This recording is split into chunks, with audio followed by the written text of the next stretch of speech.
एक भगवान, कई रूप एकेश्वरवाद को परिभाषित करना। एकेश्वरवाद एक ही ईश्वर में विश्वास एक शक्तिशाली बल है। इसने हजारों सालों से इतिहास, संस्कृति और व्यक्तिगत जीवन को आकार दिया है। प्राचीन इजराइल के रेगिस्तानों से लेकर 21वीं सदी के बस्टलिंग शहरों तक एक ईश्वर के विचार ने भक्ति को प्रेरित किया है, संघर्ष को जन्म दिया है और जटिल थियोलॉजिकल और फिलोसॉफिकल सिस्टम्स के विकास को प्रेरित किया है। एकेश्वरवाद को समझने के लिए इसके विभिन्न रूपों की जांच करना आवश्यक है। जबकि यहूदी धर्म, ईसाई धर्म और इस्लाम एक ईश्वर में विश्वास साझा करते हैं, इस देवता के बारे में उनकी धारणाएं अलग अलग हैं। ये अंतर अक्सर सूक्ष्म, इन धर्मों के अभ्यास और समझ के तरीके के लिए गहरा प्रभाव डालते हैं। एकेश्वरवाद के बहुआयामी स्वरूप को समझने के लिए इन बारीकियों का पता लगाना महत्वपूर्ण है। विश्वास का जन्म अब्राहम से एक्सोडस तक। एकेश्वरवाद की कहानी अक्सर अब्राहम से शुरू होती है। यहूदी धर्म के जनक माने जाने वाले अब्राहम को अपनी मातृभूमि छोड़ने और एक ईश्वर की पूजा करने का दिव्य आह्वान मिला।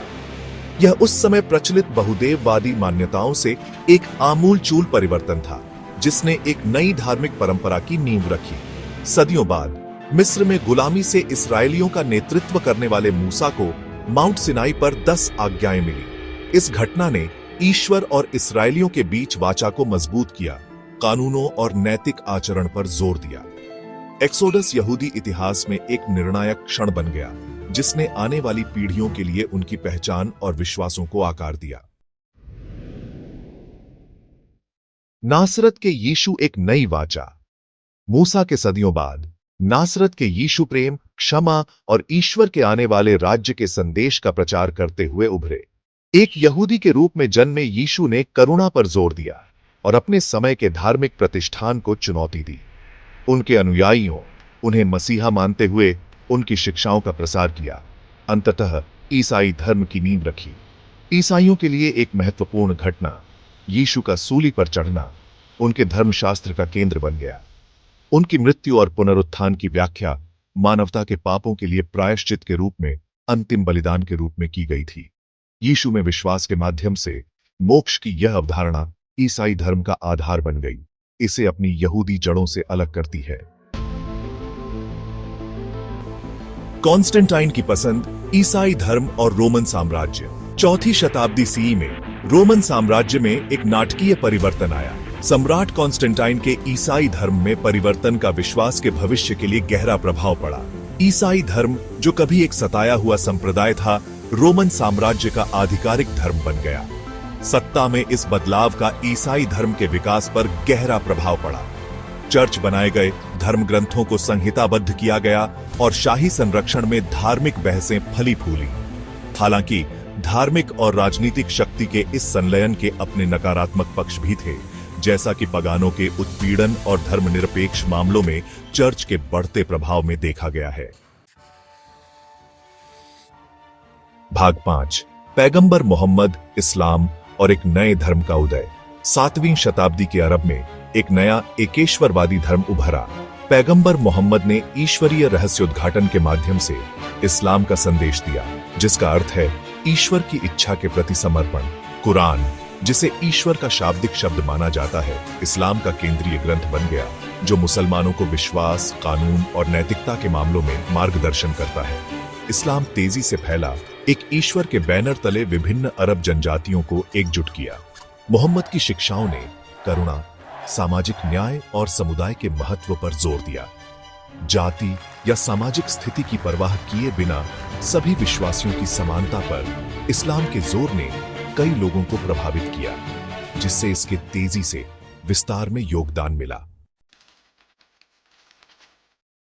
भाग 6, विश्वास के साम्राज्य, एकेश्वरवादी शक्तियों का उत्थान और पतन। एकेश्वरवादी धर्मों का इतिहास साम्राज्यों के उत्थान और पतन के साथ गहराई से जुड़ा हुआ है। प्राचीन इस्राएलियों से लेकर रोमन साम्राज्य तक, इस्लामी स्वर्ण युग से लेकर यूरोपीय औपनिवेशिक शक्तियों तक, धर्म और राजनीति लंबे समय से आपस में जुड़े हुए हैं।